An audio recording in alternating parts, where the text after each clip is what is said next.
La eudaimonía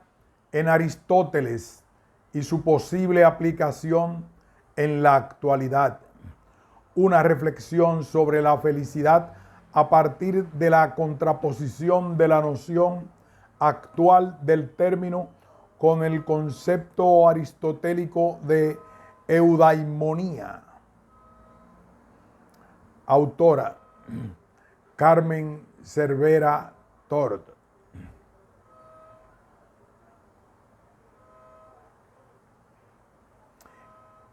Introducción. La búsqueda de la felicidad parece algo contranatural al ser humano, a la vez que contradictoriamente se trata de un concepto esquivo, tan difícil de definir como aparentemente de alcanzar, y no deberíamos de extrañarnos si cada persona a la que preguntásemos sobre qué es o en qué consiste la felicidad nos diera una respuesta diferente. En una sociedad como la nuestra, denominada del bienestar, donde todo individuo, al menos en teoría, tiene cubiertas sus necesidades básicas y puede dedicarse a mantener o mejorar sus condiciones de vida, la búsqueda de la felicidad se nos muestra como algo obvio, deseable e incluso necesario. La felicidad aparece ante nosotros como algo digno de alcanzar y muy a menudo fácil de lograr, una idea a la que contribuye en gran medida la sociedad de consumo a través de mensajes publicitarios de todo tipo e índole que prometen que el individuo hallará la felicidad, ya sea abriendo una botella de refresco, disfrutando de unas vacaciones o conduciendo determinado modelo de vehículo. A pesar de todo, la pregunta sigue siendo la misma: ¿qué es felicidad? ¿En qué consiste? E incluso más importante, ¿cómo conseguirla? La indefinición del término felicidad, unido a la característica de la sociedad actual que alienta la superación y mejora constante de sus miembros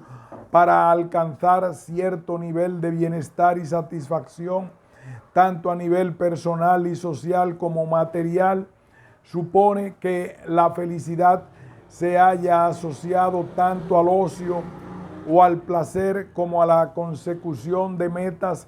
que conlleven el citado bienestar. Ante este panorama, no conseguir alcanzar las metas mencionadas o alcanzándolas, no hallar en ellas ni el ocio, lo que se buscaba, puede provocar un aumento de la frustración e insatisfacción individual y en última instancia estos sentimientos pueden acabar desembocando en problemas mayores como sociales como personales. Entre estos últimos destaca el aumento de los diagnósticos de las últimas décadas de trastornos y enfermedades psicológicas como la ansiedad o la depresión. Todo ello además ha conllevado una corriente y creciente búsqueda por parte de la sociedad de soluciones alternativas a la pregunta sobre la felicidad, más allá de los parámetros de la sociedad del bienestar y el consumo que se han ejemplificado particularmente desde las últimas décadas del siglo pasado en la implantación y extensión de tradiciones religiosas orientales en la sociedad occidental o en el auge de venta de los denominados libros de autoayuda, entre otros fenómenos. Por otro lado, la consecuencia de la actual situación de crisis económica parecen haberse evidenciado más aún estos hechos a través de la exteriorización de la relación implícita y socialmente aceptada de la consecución de ciertas metas, el bienestar económico y la felicidad. Asimismo, otra de las consecuencias de la delicada situación económica que afecta especialmente a Europa ha provocado que esa idea de felicidad basada en logros personales, profesionales y de bienestar económico de aparente fácil consecución durante las décadas de crecimiento económico se muestre ahora como un objetivo difícil de alcanzar, tanto en el presente como en el futuro, que se perfila como incierto. Por todo ello es habitual encontrarse en estos tiempos con noticias en los medios de comunicación que relacionan los cambios en el modo de vida debidos a la crisis económica, tanto con un aumento de los casos de ansiedad o depresión, como con la búsqueda de medios alternativos para lograr una felicidad que se nos muestra ya más relacionado con el equilibrio emocional y la realización personal que con el bienestar material, el ocio propio de la sociedad de consumo o la consecución de objetivos socioeconómicos. En esta situación, finalmente, la felicidad se revela como un concepto confuso, vago y poco definido, a pesar de deseado e incluso perseguido por la sociedad tanto a nivel individual como colectivo. En este contexto, muchas de las preguntas que se plantea Aristóteles en la Ética a Nicómano,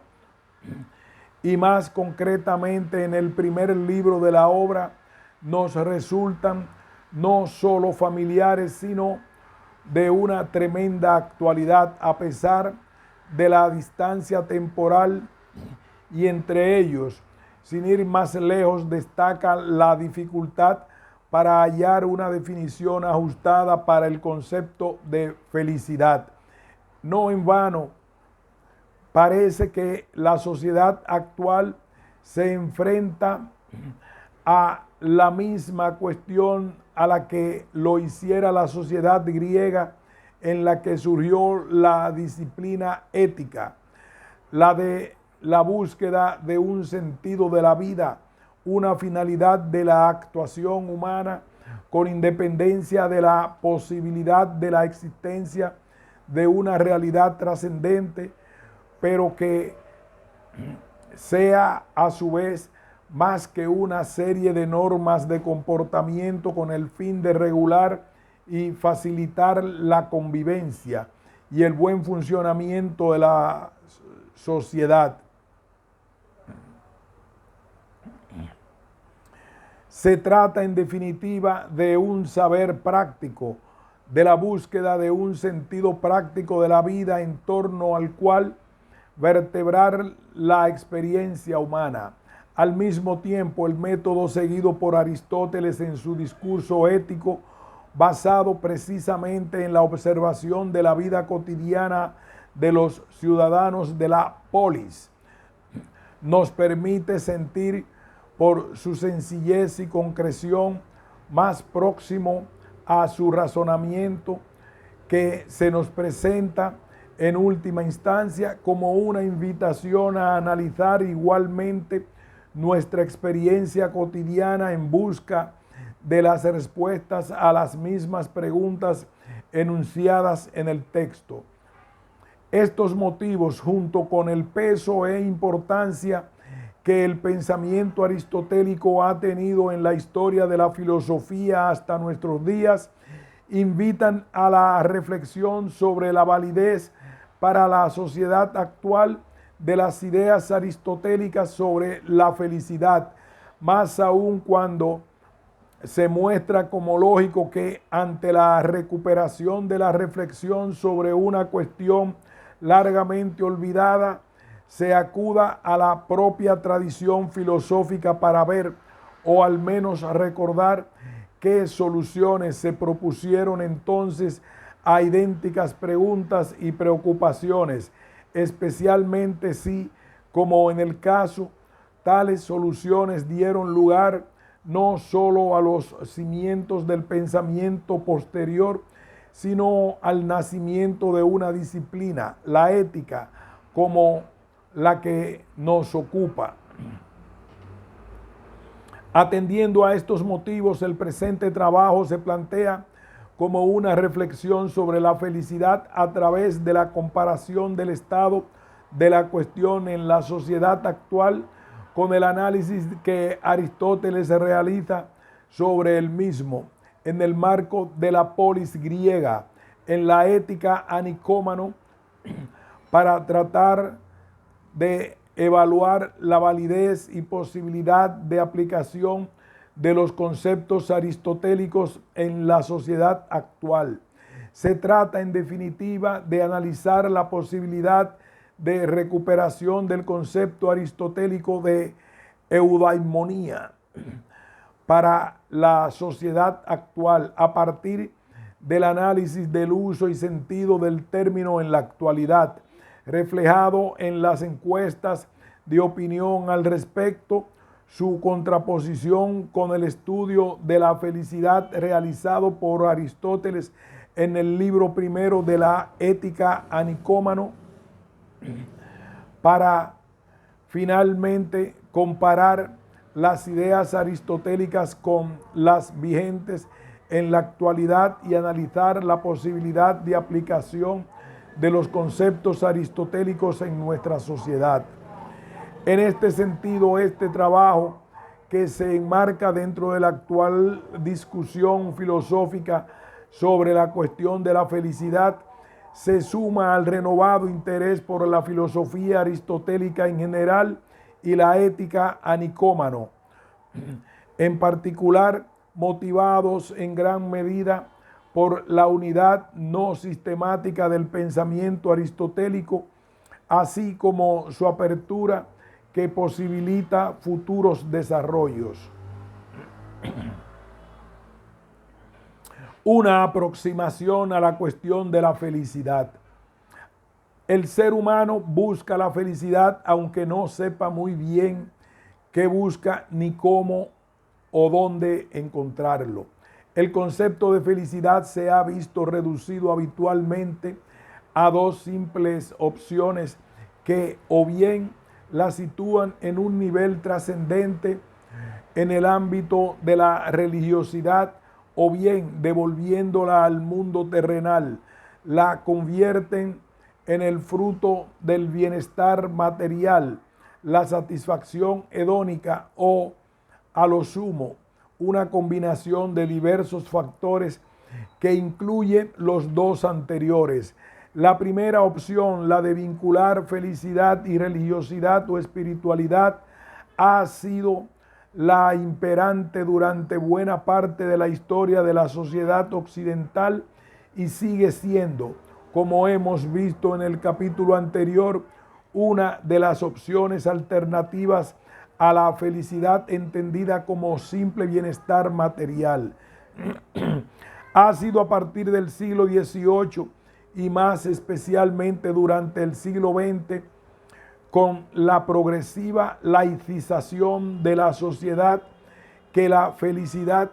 con valor eminentemente material y hedónico ha ido ganando terreno hasta convertirse, al menos en apariencia, en la acepción imperante del término en nuestros días. Asimismo, a la vez que se ha producido el trasvase del contenido religioso al terrenal, el término felicidad parece haber perdido gran parte de su valor, en gran medida por la falta de una definición consensuada del mismo y el alto nivel de subjetividad que se le otorga, llegando a ser entendida en la actualidad como algún tipo de sentimiento o de estado anímico provocado por este, y así queda reflejado, por ejemplo, en los diferentes diccionarios. El diccionario de la Real Academia Española, en la versión digital de su 22ª edición, define la felicidad en la primera acepción del término como un estado de ánimo que se complace en la posesión de un bien. Y en el artículo enmendado del avance online de la 23ª edición es definida también en su primera acepción como un estado de grata satisfacción espiritual y física. Por su parte, el Oxford Dictionary,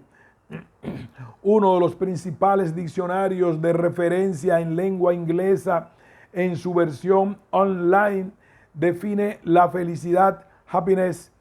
como el estado del ser feliz, y el sustantivo feliz, happy, como un sentimiento o muestra de placer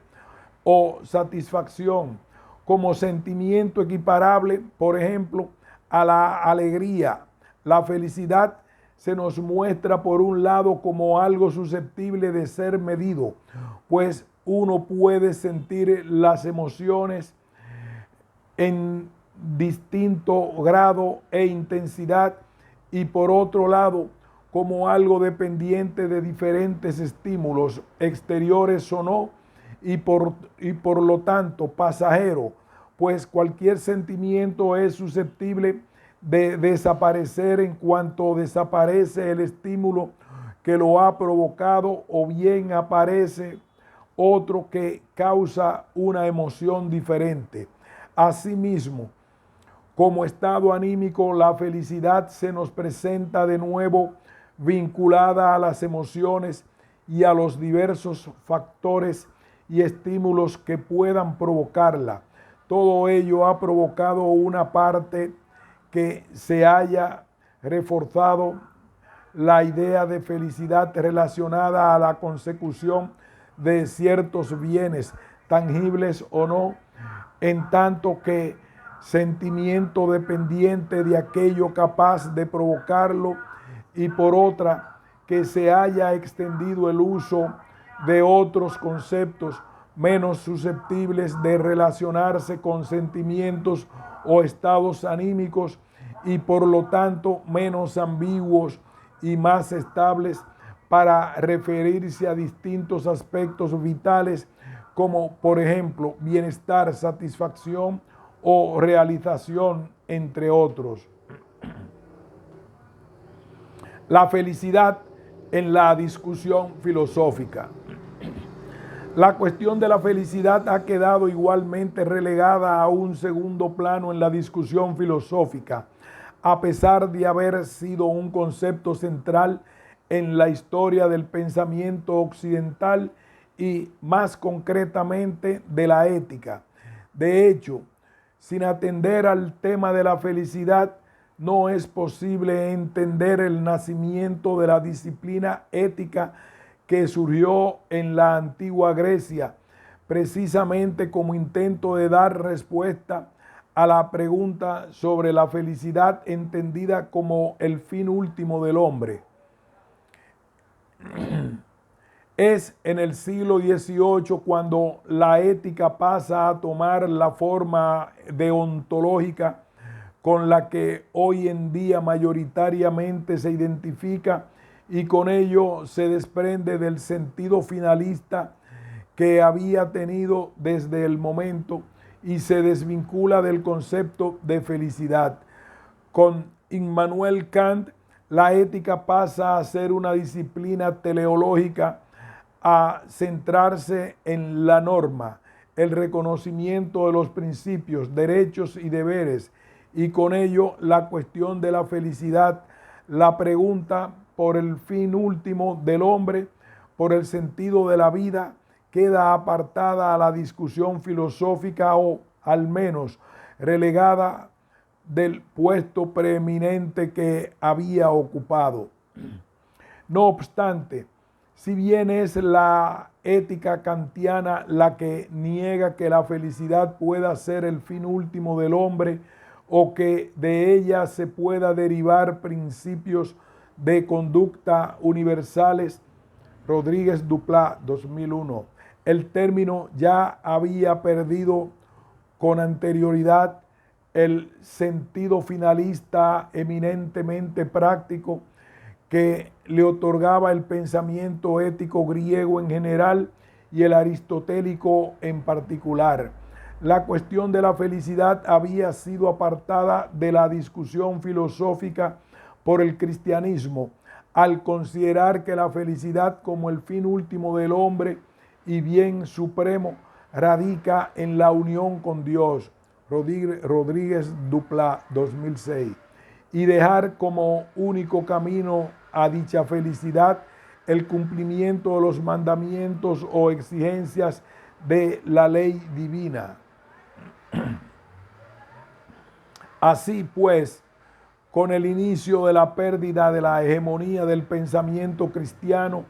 la felicidad mundana, más allá de su sentido finalista trascendente, fue asimilándose progresivamente a los conceptos de placer primero y de bienestar después. De esta manera podemos decir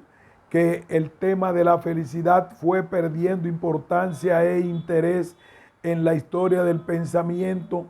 tal y como fue siendo desposeído de un sentido práctico, primero al ser entendido por el cristianismo como un concepto trascendente y su sentido finalista, después al asociarse a los conceptos de placer y bienestar, para ser posteriormente desposeído de las connotaciones morales y éticas y quedando por lo tanto como un concepto secundario frente a la ética deontológica de la que Kant puso las bases. Este proceso ha tenido como consecuencia no solo la pérdida de valor y significado del término felicidad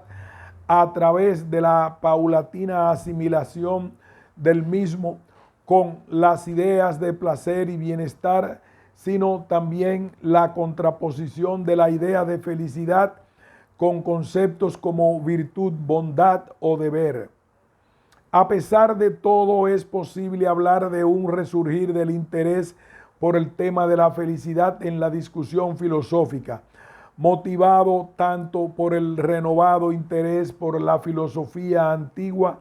como por la crítica al pensamiento liberal o la atención por parte de diversas disciplinas o conceptos como el de calidad de vida. Rodríguez Duplá, 2001. Asimismo, hay que destacar el importante papel del utilitarismo, no solo en el resurgir del interés por la cuestión de la felicidad, sino también por la concepción actual más extendida de la misma, que la entiende como un concepto subjetivo y poliédrico que no puede ser reducido a alguno de sus múltiples aspectos. El pensamiento utilitarista puede resumirse con la fórmula de César Beccaria, popularizada por el padre del utilitarismo, Jeremy Bentham. La máxima felicidad posible para el mayor número de personas posibles. El pensamiento utilitarista de la mano de Bentham y John Stuart Mill, entre otros, recuperó a finales del siglo XVIII y durante el siglo XIX el abandonado tema de la felicidad y lo reformuló desde parámetros de utilidad y altruismo. De manera muy sintética podemos decir que para estos pensadores la bondad o conveniencia de cualquier acción u objeto está directamente relacionada con el beneficio, ventaja, placer o felicidad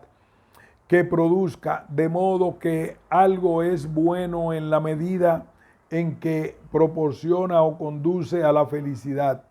Esta acepción de felicidad se refiere no solo a nivel individual, sino social y de hecho, Uno de los mayores intereses de los utilitaristas fue mostrar que la consecución del principio de utilidad no solo hace felices a los hombres como individuos, sino que consiste en la más perfecta forma de altruismo al redundar necesariamente en la felicidad de la comunidad. Asimismo, los utilitaristas pretendieron convertir la moral en ciencia a través de la formulación de métodos con los que pudieran evaluarse los placeres, con el fin de que en cada caso pudiera decirse cuál debería ser preferido en el caso de Bentham o en el de Mill, para jerarquizarlos en función de su utilidad, es decir, su importancia a la hora de proporcionar felicidad. Díez y Del Pino, 2002. No obstante, más allá de la evolución de la discusión teórica, la recuperación del tema de la felicidad por parte de la filosofía está directamente relacionada con los cambios sociales, políticos y económicos de la sociedad occidental en los últimos siglos. La pregunta por la felicidad es sólo posible cuando el ser humano ve cubiertas sus principales necesidades y alcanza cierto grado de bienestar, y esto a su vez solo puede ocurrir tal como explica Emilio Lledó en Memoria de la Ética, en el marco de la colaboración entre distintos individuos y por lo tanto de la sociedad. Asimismo, solo en la sociedad que ha alcanzado cierto bienestar básico en los asuntos de más necesaria resolución, permitiendo una existencia segura y cómoda para sus miembros, y por tanto una sociedad que ha logrado cierto grado de madurez determinado, es posible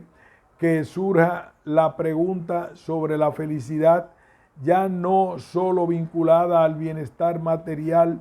o a la satisfacción individual, sino como pregunta sobre el sentido de la finalidad de la vida. Del mismo modo, solo en la sociedad como la descrita, en la que el desarrollo social ha ido acompañado de un desarrollo científico y filosófico, es posible recuperar el concepto de felicidad del ámbito divino o espiritual y religioso para su aplicación en el mundo humano. Eso fue precisamente lo que sucedió en la antigua Grecia y lo que posibilitó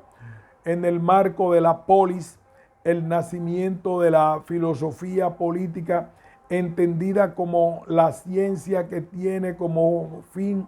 fijar las normas generales de la acción que aseguren el bien de los ciudadanos y de la ciudad, y como parte de ella de la disciplina que hoy conocemos como ética,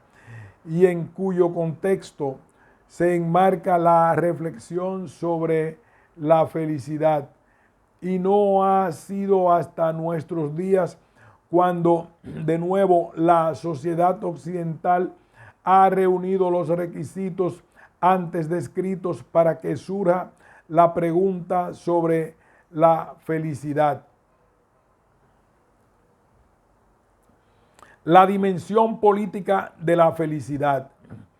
Como ocurriera en la Grecia antigua, en la sociedad actual, la felicidad se ha convertido en un tema de interés no solo personal o individual, sino también social y político. El hecho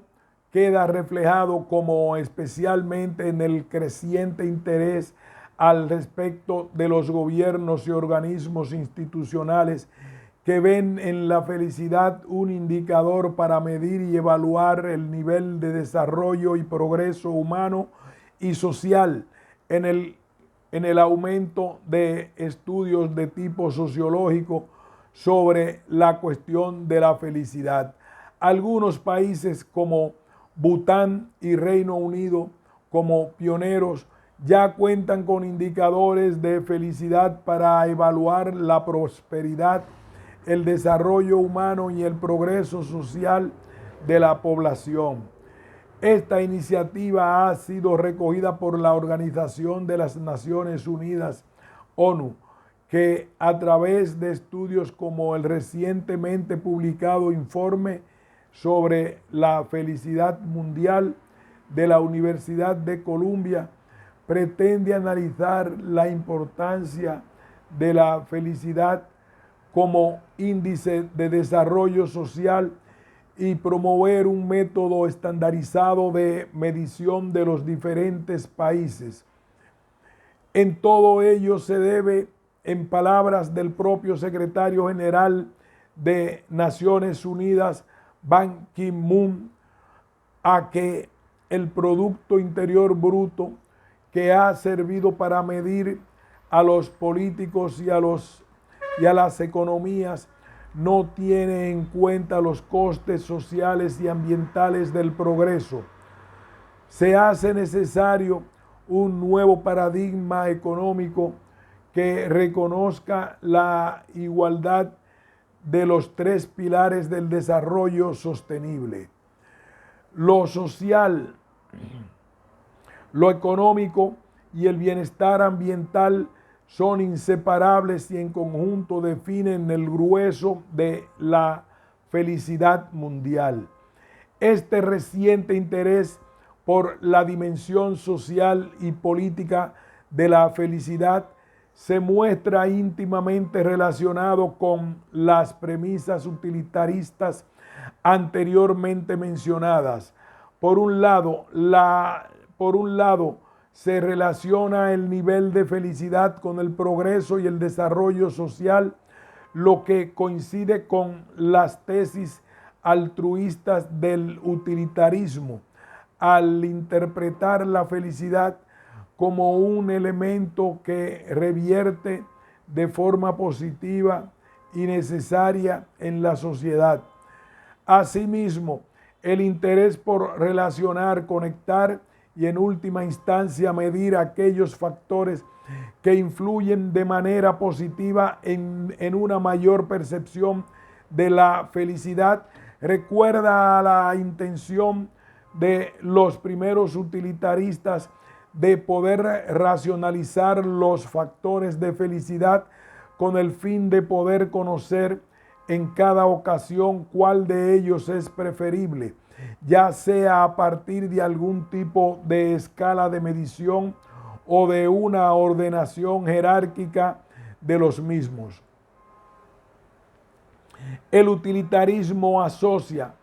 como hemos visto anteriormente, lo bueno en cualquiera de sus formas, beneficio, ventaja, placer o felicidad, ya sea a nivel individual como colectivo, con la propia felicidad. En la actualidad, en lugar de términos como placer o beneficio, usamos conceptos como satisfacción y bienestar, pero con ellos no dejamos de referirnos igualmente a lo bueno en cualquiera de sus formas o niveles, asociándolo a su vez con un sentido muy general de felicidad. De esta manera, el renovado interés, tanto a nivel social como político, por la felicidad, ha mostrado por un lado la vigencia de los conceptos utilitaristas en la actualidad, reflejados, por ejemplo, en el interés por la medición y análisis del grado de felicidad o la asimilación de significado entre conceptos como bienestar y satisfacción con el de felicidad, mientras que, por otro lado, ha hecho evidentes la falta de concreción e indefinición del término felicidad y la inexistencia de un método de análisis válido y estandarizado de la misma. El legado utilitarista, satisfacción y bienestar como medida de felicidad y progreso. La identificación entre conceptos como bienestar y satisfacción, entre otros, con la felicidad, así como la falta de un método estandarizado de medición y análisis de la misma, queda reflejada en los diversos estudios sociológicos llevados a cabo en las últimas décadas, tanto por organismos públicos como privados, sobre esta cuestión y en el eco que tienen en los medios de comunicación, que a la postre redunda en la idea que la sociedad tiene de la felicidad. Así, por ejemplo, en los sondeos realizados periódicamente en España por el Centro de Estudios Sociológicos, CIS, se pregunta al entrevistado tanto por el sentimiento de felicidad o de satisfacción con su vida en general, como por el grado de satisfacción con aspectos concretos como el trabajo, la familia, la política, el tiempo libre, las relaciones y la religión, entre otros. Otros estudios como las encuestas realizadas anualmente por la empresa de investigaciones y estudios de mercados IPSOS o el informe de la felicidad realizado por el Instituto de la Felicidad, creado e impulsado por la compañía Coca-Cola, utilizan indistintamente los términos bienestar, satisfacción y felicidad, tanto en la realización del estudio como en la presentación de sus conclusiones. De un modo similar, aunque atendiendo a las diferencias entre los distintos significados, los términos felicidad, satisfacción, bienestar o realización, entre otros,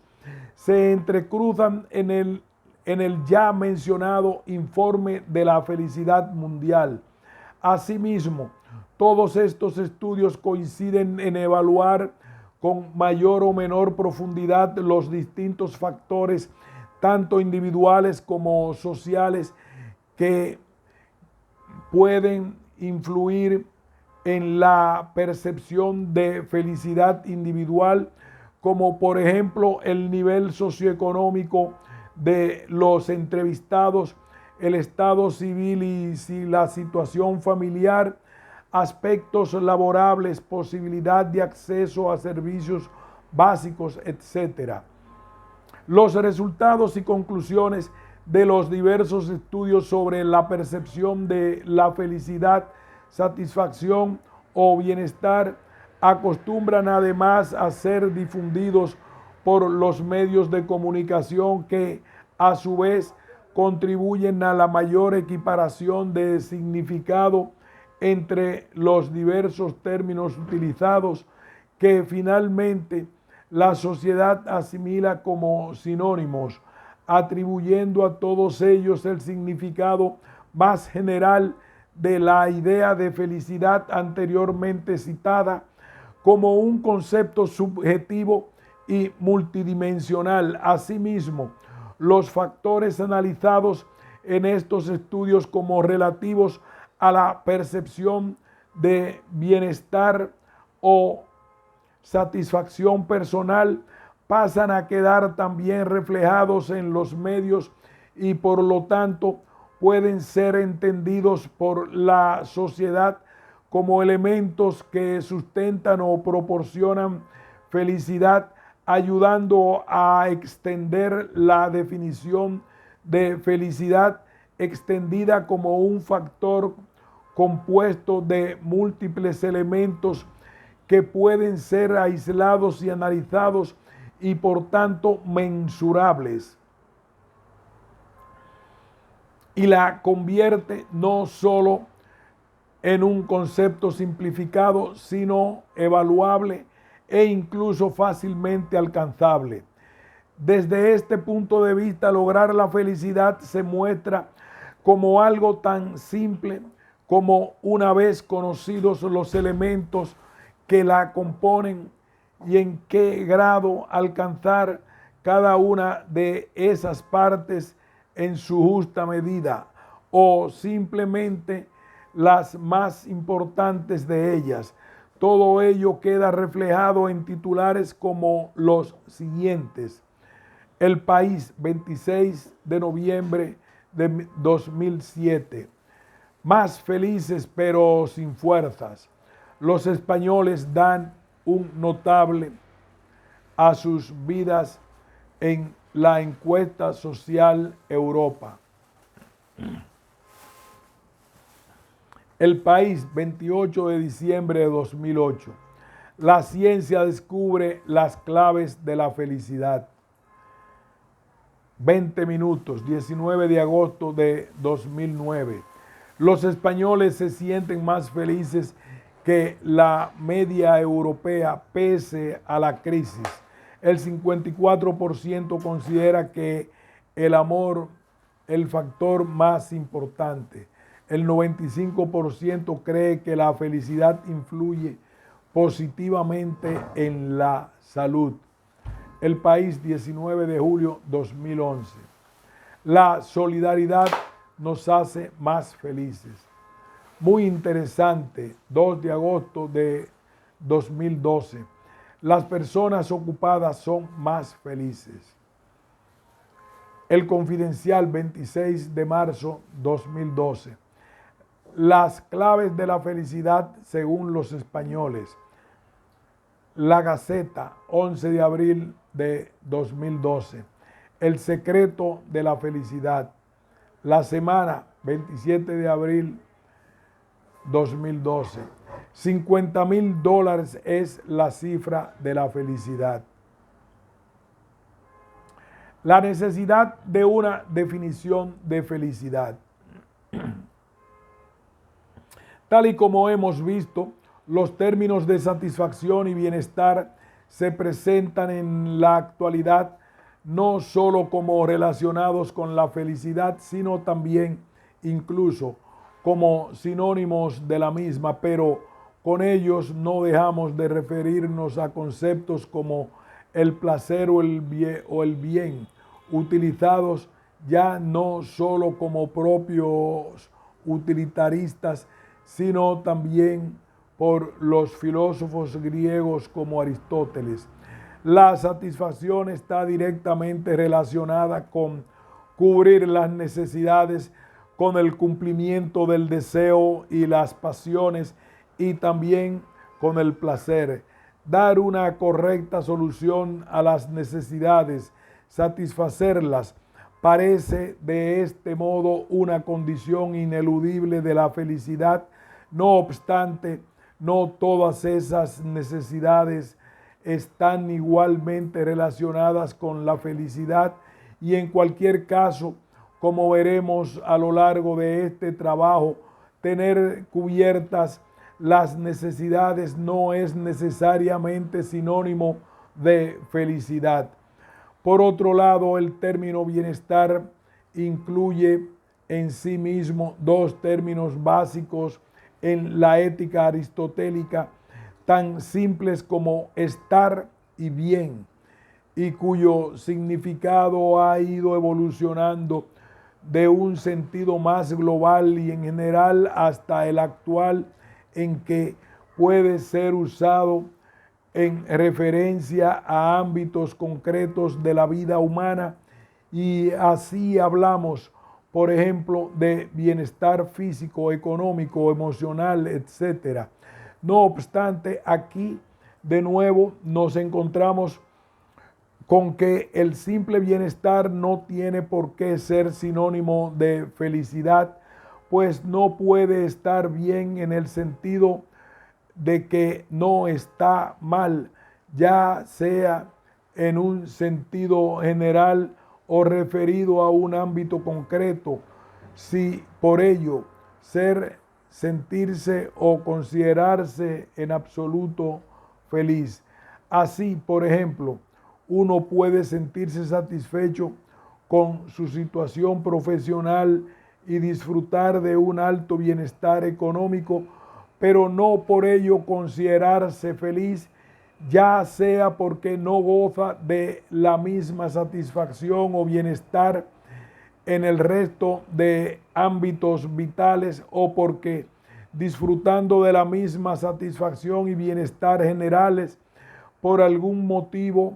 estos no conducen a la felicidad. En estas situaciones cotidianas y personales donde la felicidad muestra plenamente la aludida falta de concreción y definición y se muestra ante el individuo como un algo más que la mera satisfacción y el simple bienestar, pero difícil de identificar o definir. La satisfacción y bienestar referidos a diversos aspectos de la vida, como el laboral, económico, familiar, emocional, físico, social, etcétera, se muestran como condiciones necesarias para la felicidad, pero diferentes de la misma. Surge entonces la pregunta por la existencia de una satisfacción general o un bienestar general, y si en todo caso estos serían sinónimos de este algo más que intuimos al hablar de la indefinida felicidad, o si quizás vendría referido a la más profunda cuestión sobre el sentido de la finalidad de la vida. Asimismo, estos mismos interrogantes están presentes al tratar de la dimensión social y política de la felicidad, más aún si de lo que se trata es de impulsar el progreso humano, el desarrollo sostenible o la prosperidad, tal como se desprende de las iniciativas institucionales al respecto. En este sentido, no parece suficiente con aludir a los conceptos de satisfacción y bienestar para analizar el nivel de felicidad social, aunque ambos se muestren como condiciones necesarias para la felicidad. Del mismo modo, conocer el índice de felicidad y cómo medirlo sin contar con una definición concreta del término parece insuficiente si de lo que se trata es de poder llevar a cabo políticas que favorezcan la felicidad y por tanto de avanzar en la consecución de los objetivos de desarrollo y de sostenibilidad mencionados. En este contexto, lo deseable e incluso necesario es conocer qué factores influyen en este índice, o lo dicho en otras palabras, definir qué es y en qué consiste la felicidad. Igualmente, también cabe preguntarse sobre si el interés por la felicidad se encuentra únicamente en su valor como índice de desarrollo social, o si esta acepción heredera del pensamiento utilitarista es insuficiente en una sociedad en la que el progreso tecnológico, científico y social ha traído consigo un aumento en la calidad de vida, una mayor seguridad y comodidad, y a su vez ha propiciado que la pregunta sobre el sentido de la vida se haya convertido en uno de los más acuciantes problemas existenciales para el hombre occidental de hoy, al igual que lo fue para los filósofos griegos y sus contemporáneos. Rodríguez Duplá, 2001. En este contexto, la ética a Nicómano se nos presenta, tal como veremos en los próximos capítulos, como una posible respuesta a la cuestión de la felicidad alternativa a la concepción actual, heredera en gran medida del pensamiento utilitarista. La eudaimonía, comentario del libro primero de la Ética a Nicómano. El tema de la felicidad parece centrar toda la reflexión de Aristóteles en la Ética a Nicómano, pues es en base al estudio de la misma que el filósofo encara el resto de los temas tratados en el texto, como la virtud, la justicia, el placer o la amistad. Este papel central de la felicidad ha provocado que el pensamiento ético aristotélico en general y el expresado en la Ética a Nicómano en particular haya sido entendido como una ética de la felicidad o como un eudeimonismo, tal y como Kant definió a las doctrinas que centran la reflexión ética en la cuestión de la felicidad. A pesar de ello, la Ética a Nicómano podría definirse más que como una ética de la felicidad, como un tratado sobre el obrar humano en el que se describe el comportamiento de los hombres, tanto en su relación con otros hombres como en su propia intimidad. Este estudio del comportamiento humano se lleva a cabo desde la observación y teniendo en cuenta la experiencia, es decir, la contextualización social e histórica en la que se insertan las obras de los hombres, pero no para desarrollar un saber teórico, sino una filosofía práctica que pretende diseñar modelos que superen la tensión entre lo individual y lo colectivo. Estos rasgos de la ética aristotélica quedan ya claramente definidos en el inicio del libro primero de la Ética a Nicómano, donde el estagirista describe el objeto de estudio,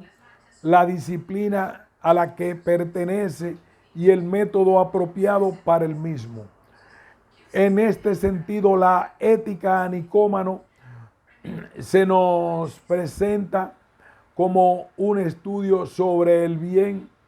que se inserta dentro de cierta disciplina política. Ética a Nicómano, libro primero, capítulo 2. No obstante, se trata, como hemos dicho, de un saber práctico y es así en todos los sentidos, pues parte de la observación del comportamiento humano, es decir, de la reflexión sobre cierto tipo de práctica y su finalidad es también esa misma práctica, tal y como Aristóteles nos va recordando a lo largo de toda la obra. El presente estudio no es teórico como los otros, pues investigamos no para saber qué es la virtud, sino para ser buenos, ya que de otro modo ningún beneficio sacaríamos de ella. Ética a Nicómano, libro 2, capítulo 2. En este sentido práctico de la obra, el que provoca que, más que ante un estudio sobre el bien, el lector se sienta ante un tratado sobre la felicidad y la virtud, título que bien podría darse a los 4 primeros libros que conforman el texto y sobre los que tradicionalmente se reconoce cierta unidad. A pesar de todo, y como decíamos al principio, la ética de Aristóteles es un estudio sobre el ser humano y más concretamente sobre la finalidad del mismo,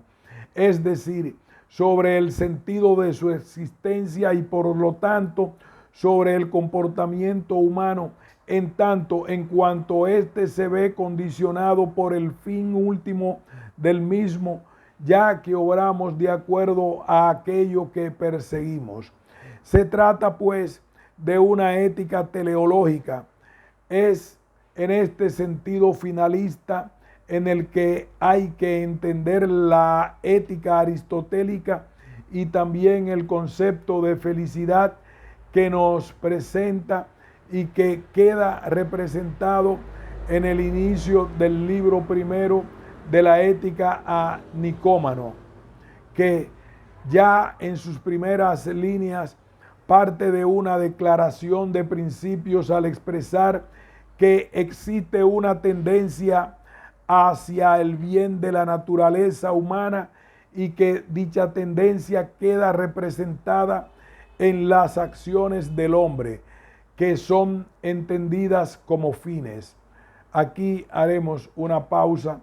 y continuaremos en el acápite.